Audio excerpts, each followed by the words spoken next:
Olá, bem-vindos ao Juris 360 Lab. Que bom ter vocês aqui com a gente. Hoje vamos mergulhar em algumas decisões bem importantes do STF, lá do informativo 11/7. A ideia, como sempre, é ir direto ao ponto, né? Analisar os pontos cruciais de forma clara.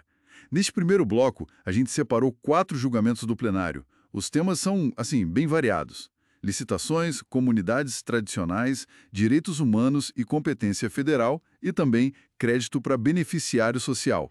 Ok, vamos desempacotar isso então. O primeiro caso aqui são as ADIs 4645 e 4655. Falam do regime diferenciado de contratações públicas, o famoso RDC. Essa lei, lá de 2011, né, foi criada pensando em acelerar obras para a Copa, Olimpíadas. Mas a polêmica toda estava na origem dela. Veio de uma MP que tratava de outro assunto. Aí ficou a dúvida, né? Podia isso? Era constitucional? Exatamente. E o STF, no fim das contas, validou a lei do RDC. Assim, pesou bastante a questão da segurança jurídica, sabe? Imagina anular tudo isso, os contratos já feitos. Seria um caos. E também consideraram que existia uma pertinência temática entre as emendas que criaram o RDC e o tema original da MP. Meio forçado para alguns, mas o foco acabou sendo nos ganhos de eficiência, né? Celeridade, racionalidade econômica que o RDC supostamente traria. Disseram que era compatível com os princípios da licitação, eficiência, moralidade, isonomia, publicidade. Mas essa origem, por emenda em MP de outro assunto, bom, é o que chamam de contrabando legislativo. Entendi. Mas, assim, validar por segurança jurídica e eficiência, mesmo com essa origem, digamos, controversa, isso não abre uma brecha perigosa, não?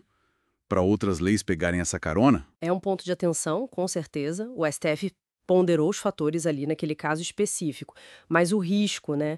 O risco de flexibilizar demais o processo legislativo é uma crítica que sempre aparece nesse tipo de validação. Faz sentido, sim. Bom, mudando um pouco o foco, mas ainda em proteção específica, vamos para a Bahia. ADI 5783. Aqui a questão era sobre as comunidades tradicionais de fundos e fechos de pasto. Uma lei estadual tinha colocado um prazo final, lá em dezembro de 2018, para essas comunidades pedirem a regularização das terras delas. Parecia só uma regra administrativa, né? Mas o impacto foi enorme. E nesse ponto, o STF foi bem firme, viu? Declarou esse prazo inconstitucional. O argumento principal é que a terra para essas comunidades não é só um bem material. É parte da cultura, do modo de vida deles, que é baseado no pastoreio coletivo. Então, impor um prazo final para pedir a regularização seria, tipo, negar a identidade desses grupos. Viola a Constituição. Tratados internacionais como a Convenção 169 da OIT acharam a medida totalmente desproporcional. Nossa, forte mesmo essa conexão terra-identidade sendo protegida assim pela justiça. Agora, um tema que sempre dá o que falar. O incidente de deslocamento de competência, o tal do IDC, foi criado pela Emenda Constitucional 45. As ADIs 3.486 e 3.493 trataram disso. Basicamente, permite que o Procurador-Geral da República peça ao STJ para puxar para a Justiça Federal aqueles casos de grave violação de direitos humanos, sabe? Que não avançam na Justiça Estadual. A grande discussão era: isso fere a autonomia dos estados? Fere o direito do réu de ser julgado pelo juiz natural ali do local? Pois é, mas o STF considerou o IDC constitucional. A chave para entender é que ele é visto como algo excepcional e subsidiário. Ou seja, é a última alternativa mesmo. Só pode ser usado quando fica muito claro que os órgãos do Estado agiram, falharam gravemente, não investigaram, não puniram como deviam. Não é para ser uma intervenção federal toda hora, sabe? A ideia é garantir que o Brasil cumpra os compromissos internacionais de direitos humanos, então não viram violação à federação nem ao princípio do juiz natural. E a decisão final, se desloca ou não, é do STJ, depois do pedido do PGR. Tem um controle judiciário aí, não é só político. Certo, então é um mecanismo para situações extremas mesmo, de falha do Estado. Mas como é que se garante que ele vai ser usado só nessas situações? Que não vire uma ferramenta política ou de pressão indevida? Esse é o grande desafio na prática, né? A própria norma já exige grave violação. E essa inércia essa ineficiência do Estado. O STJ tem esse papel fundamental de analisar esses requisitos com muito critério, caso a caso. Ah, e um ponto importante. O STF disse que o IDC já vale, tá? Não precisa de outra lei para regulamentar. A própria emenda constitucional já basta. Entendido. Um instrumento forte, mas de uso bem restrito, pelo menos na teoria. E para a gente fechar este bloco, a ADI 7.223. Essa tratou daquela lei que permitiu e até ampliou a margem de empréstimo consignado para quem recebe o BPC, né? O benefício de prestação continuada, e também outros auxílios federais. A preocupação era grande, né? O risco de superendividamento dessas pessoas que já são vulneráveis. E aqui, olha só, o STF decidiu manter a lei válida. Eles adotaram a postura de autocontenção. Quer dizer, o judiciário evita se meter muito em escolha de política pública feita pelo legislativo, a não ser que seja algo flagrantemente ilegal, o que eles não viram aqui. A lei foi vista como uma opção, uma forma de dar acesso a crédito mais barato para essa população, o que, em tese, poderia ajudar na subsistência, né, alinhado com a proteção social da Constituição. O risco de endividamento existe, claro, ninguém nega, mas não acharam que era motivo para derrubar a política inteira. Então, resumindo este bloco, a gente viu o STF atuando de formas diferentes, né? Validou uma regra administrativa, pensando em eficiência, no caso do RDC. Isso. Reforçou a proteção cultural das comunidades lá de fundo de pasto. Exato. Confirmou o mecanismo federal para casos graves de direitos humanos, o IDC. E preferiu não intervir numa política de crédito social, a do consignado. Exatamente. E cada uma dessas decisões ela deixa uma pergunta no ar sobre a aplicação prática, né? O RDC, por exemplo, trouxe mesmo a eficiência que prometia sem criar novas brechas? As comunidades tradicionais, como é que a gente protege elas de forma efetiva no dia a dia? O IDC, será que vai ser usado com essa parcimônia toda que se espera? E o crédito consignado ampliado? Como evitar que ele se torne uma armadilha para quem já tem pouco? Fica essa reflexão, né? Como garantir que esses instrumentos, que muitas vezes são pensados com boas intenções, não acabem gerando... novas vulnerabilidades lá na ponta. Excelente ponto para a gente continuar pensando, sem dúvida. Bom, por agora é isso. Nos vemos no próximo bloco para continuar analisando o informativo 1107 do STF. Olá! Hoje a gente vai mergulhar em 4 decisões bem importantes do Supremo Tribunal Federal, todas do informativo 1107. A fonte é o próprio informativo do STF e nossa ideia aqui é desvendar os pontos-chave e o que muda na prática com esses julgamentos, né? Vamos lá, então. Começando pela ADI 2776, lá do Espírito Santo. O debate era sobre se o Corpo de Bombeiros Militares, o CBM, podia fazer perícia em incêndio, explosão, essas coisas. E aí, o que o STF decidiu sobre isso? Olha, o STF diz que sim, que é constitucional o CBM fazer essas perícias. O ponto é que essa atividade tem tudo a ver com as funções deles, né? Com a expertise técnica que eles já têm. A base para isso foi a competência concorrente dos estados para legislar sobre procedimentos. Está lá no artigo 24 da Constituição. Mas e aqui está o pulo do gato. Essa competência não pode ser exclusiva. Isso o STF deixou bem claro. Quer dizer, a Polícia Civil continua tendo o papel dela na investigação criminal desses mesmos fatos.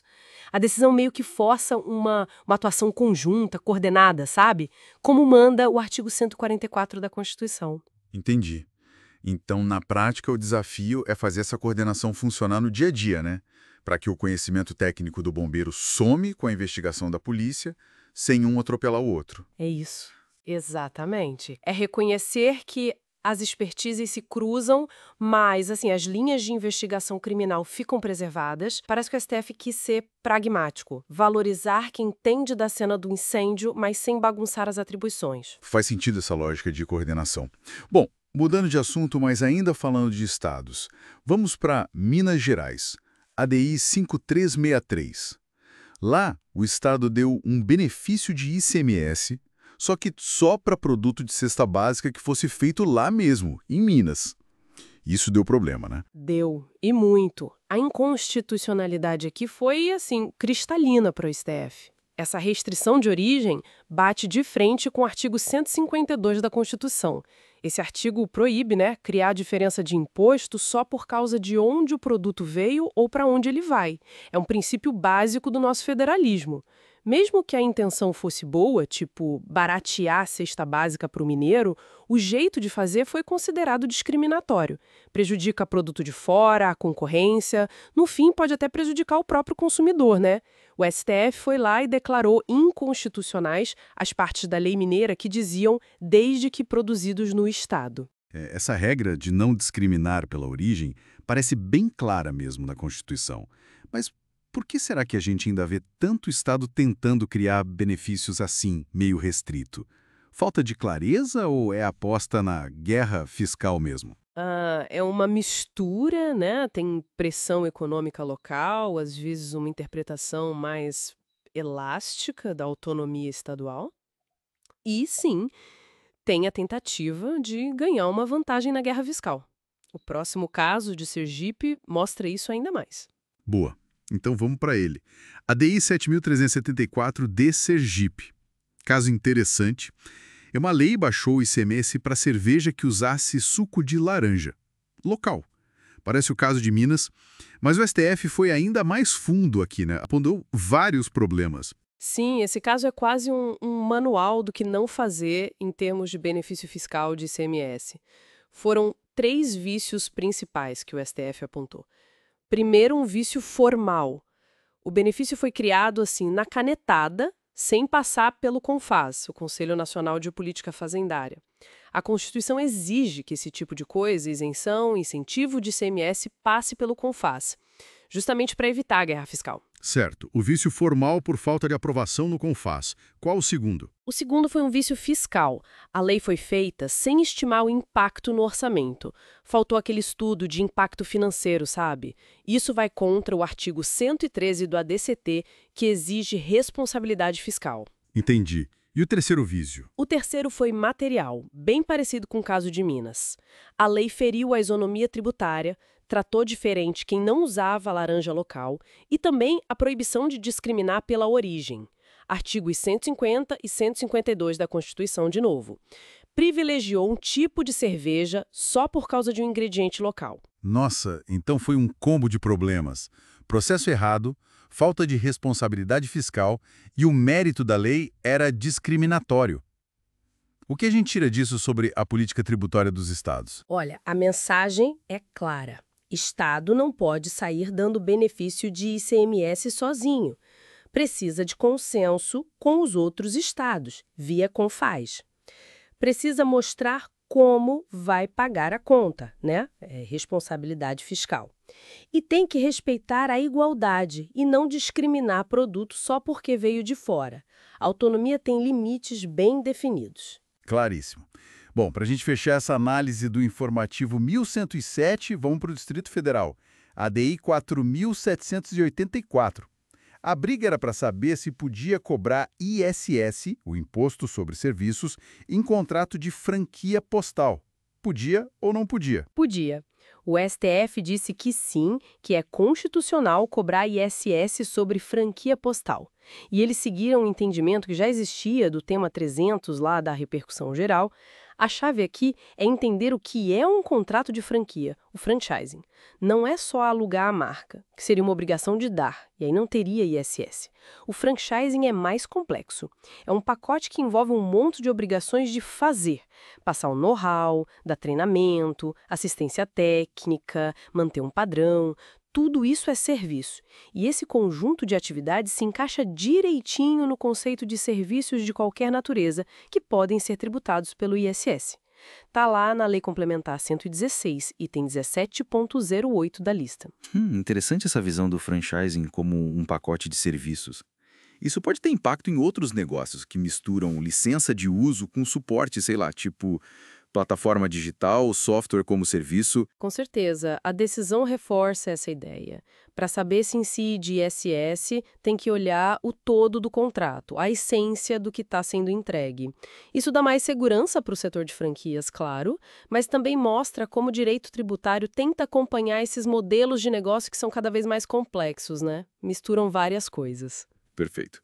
Então, recapitulando rapidinho, A gente viu hoje decisões sobre como bombeiros e polícia dividem tarefas, os limites bem apertados para os estados darem benefícios fiscais, tanto pelo processo quanto pela proibição de discriminar, e como serviços complexos, tipo franquia, entram na mira do ISS. E fica uma reflexão, né? A gente vê o STF tendo que intervir toda hora para resolver briga de competência, para frear a guerra fiscal. Será que não falta alguma coisa antes? Mecanismos mais fortes de cooperação entre os estados, municípios, União, para resolver isso antes de virar processo? Talvez novos pactos, instrumentos de coordenação mais efetivos para ter um federalismo mais colaborativo e menos na base do litígio? É uma excelente questão para a gente continuar pensando. Bom, esperamos que essa análise tenha sido útil. Se você gostou, não esquece de se inscrever aqui no canal Juris 360 Lab e deixar o seu like para receber mais conteúdos como este. Obrigado pela companhia